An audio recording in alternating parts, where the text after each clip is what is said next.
Have you ever achieved something big? Something that you dreamed about, that you prayed for, or you worked your tail off for, only to move right on to the next thing without even a breath of celebration? Guilty again and again and again. Not because I didn't think I deserved the pause. I did. But it was because I didn't truly understand the importance of the sacred pause. This space honors all paths of connection, healing, and family, grounding ourselves in sacred teachings as we are anchored in ancient roots, ready to rise from the soil of our past.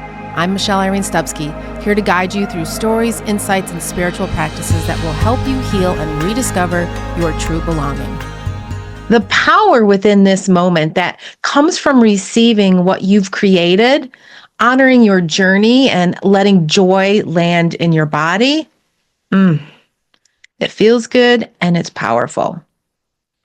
So let's open our shared sacred space today by rubbing our hands together gently and feel the warmth of the energy awakening in your palms, your hand chakras that are connected directly to your heart as you place them over your heart space. And take a deep breath in and exhale slowly, releasing everything that brought you to this moment. Feel yourself drop into this presence as we begin. I want to take you back to a moment in my childhood. It was a time when I was just 7 years old. It was my birthday, actually, and standing on that mat at my gymnastic meet, my heart was racing as I prepared to do my routine, knowing deep down in my soul that I was going to nail it. I didn't need to shout it from the rooftops. I just knew. I smiled to myself as I performed, and when the judges called my name for first place, I didn't jump and cheer. I simply smiled and moved on to the next thing. Because on the way to that gymnastic meet, I remember sitting in the back of our Pinto. I think it was the white one. We had two Pintos. We were sitting in the back, and my mom says to me, "What do you want for your birthday, Michelle?" And I say, "I'm going to win first place." I didn't say I wanted first place. I said, "I'm going to win first place." And my parents, they looked at each other and they kind of prepared me for if I didn't win, it was okay. And they still loved me and yada, yada, yada. You know, the drill that we do as parents. We want to not set our kids up for disappointment in case they didn't win. But I did. And I knew in my heart of hearts that I was going to win. That win stayed with me, not as a moment of pride that I needed to broadcast, but as a quiet internal celebration, a knowing that I had done exactly what I had set out to do. But here's the thing. I didn't pause. I was a kid, but I didn't pause to truly reflect on the beauty of that moment and on the work that I'd put in and on the joy of the accomplishment. And I would continue to do this throughout my life, constantly moving forward without ever really giving myself permission to fully celebrate. But what if we changed that? What if we gave ourselves the space to celebrate the wins, however big or small? What if we allowed ourselves to receive from our joy our own accomplishments? Somewhere along the way, we were taught that celebrating ourselves is selfish and showy.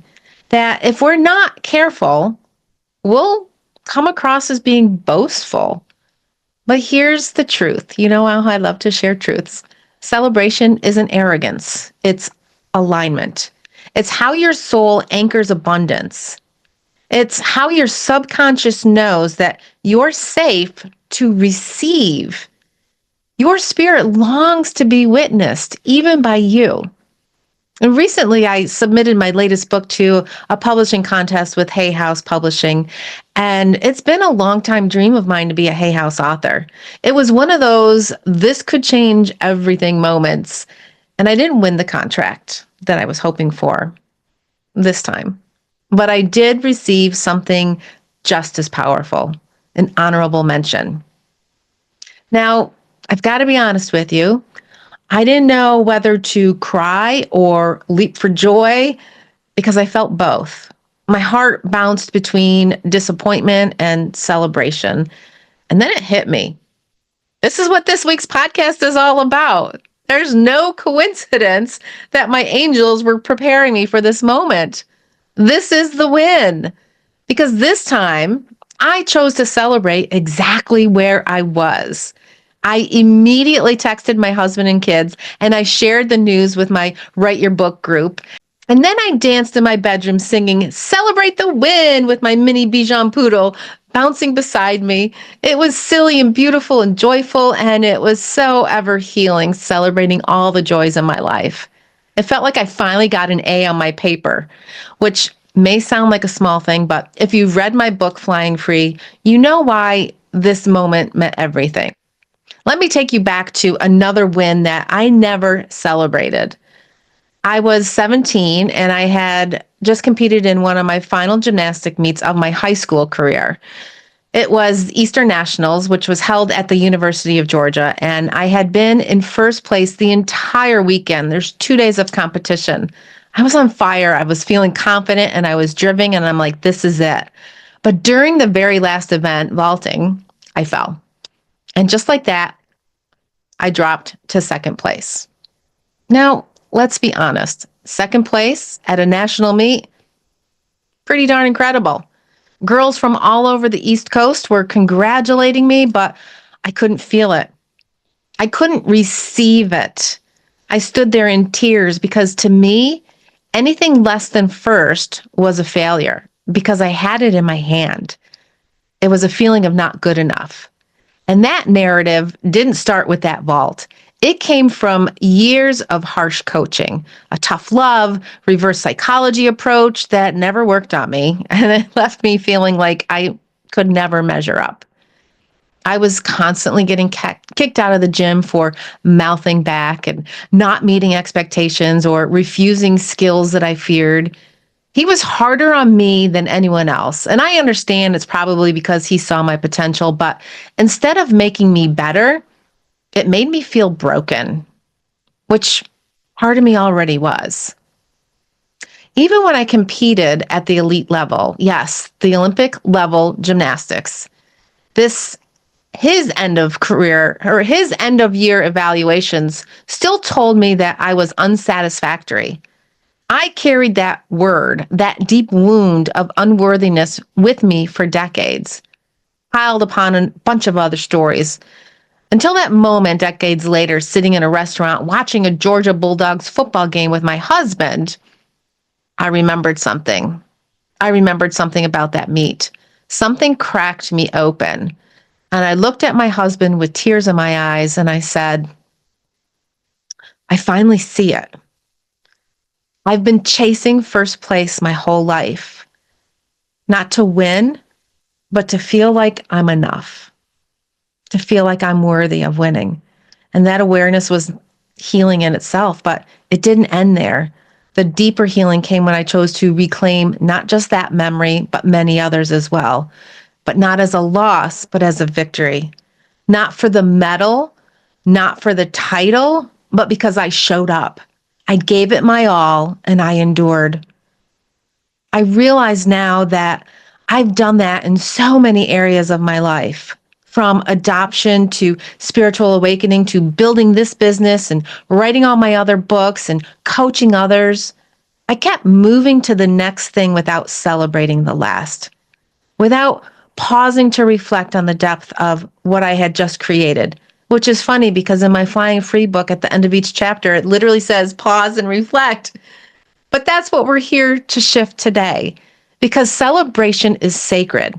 And when we don't pause to honor what we've done, who we've become, and what we've endured, we rob ourselves of receiving the very energy we've been calling in. So I ask you now in this moment, where in your life have you been in first place but treated it like a loss? And what moment needs to be revisited with new light, new understanding, and new grace? When we skip the pause, we send the message to the universe that I'm too busy to receive right now. We create, but we don't anchor. We show up, but we don't reflect. This leads to the familiar spiral: more doing, less joy. But when we make space to celebrate, the energy shifts. And if you've listened to my episode on spiritual burnout, the breakdown that led me back to me, you already know how easy it is to fall into the cycle of doing, producing, hustling without receiving. That episode about the breakdown, that led me back to me. And this episode is about what we do next, how we stay in alignment. It's not about the hustle, it's about harmony. And the sacred pause is the portal to our next step. This moment, this celebration, was a continuation of that healing. So if you haven't listened, go back and check it out. A sacred pause that told my soul, you've done well. Let's rest here for a moment. How can you begin to celebrate yourself right now? Here are 3 ways to celebrate yourself spiritually. Number 1, create a ritual. Light a candle for every win, even the small ones. This is a part of my daily routine. Not only does it ground me in my practice, but it connects me to spirit, my ancestors, and my soul self, alongside the divine light. Connection of my higher power. Because a candle or incense becomes a symbol, a signal to your subconscious that says, this matters. I matter. You matter.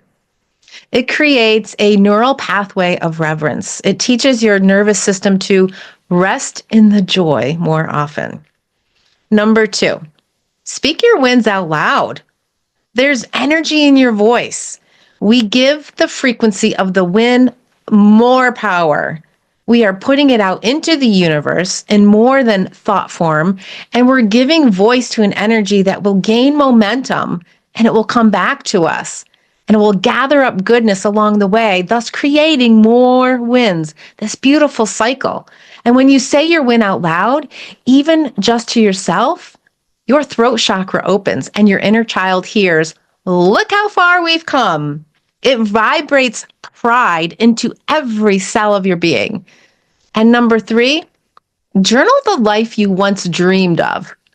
So many of the things you're living now that you once wished for, I actually love going back through my journals to see how far I've come. In 2018, I wrote in my journal, become a Hay House author. I'm closer now than ever before. So I will keep speaking it. I will keep writing it. And I won't be hoping for it, because I will speak it as if it is already here. Ask yourself, what did I once pray for that I now have? What would my younger self be proud of today? This creates gratitude, clarity, and alignment, all in one beautiful sacred practice. So one last note about why celebration matters as a spiritual practice, because as a certified spiritual life coach, I don't just help people reach goals. I help them integrate them into their lives. We pause, we reflect, we witness, we honor. We see the divine timing. We appreciate the angelic support, and we have gratitude for the growth of our soul behind it all. Because every win, big or small, it's a spiritual milestone. It's a sacred message to keep going. You are becoming. You're not here to hustle until you break. You're here to co-create, to receive, to celebrate. And yes, I'm going to say it again, to pause and reflect. So in this moment, let's place your hands over your heart and take a deep breath in as we allow these words to circle within our body. I receive my joy. I receive my growth. I celebrate my soul. And so it is.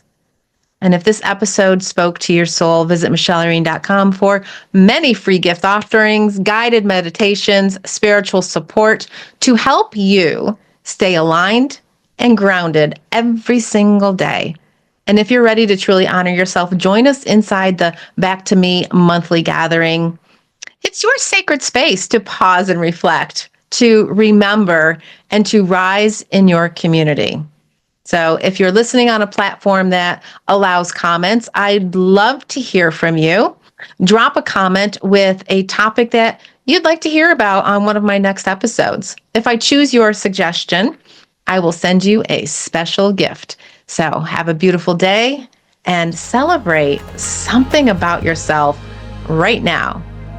Do it. I dare you. See you next time.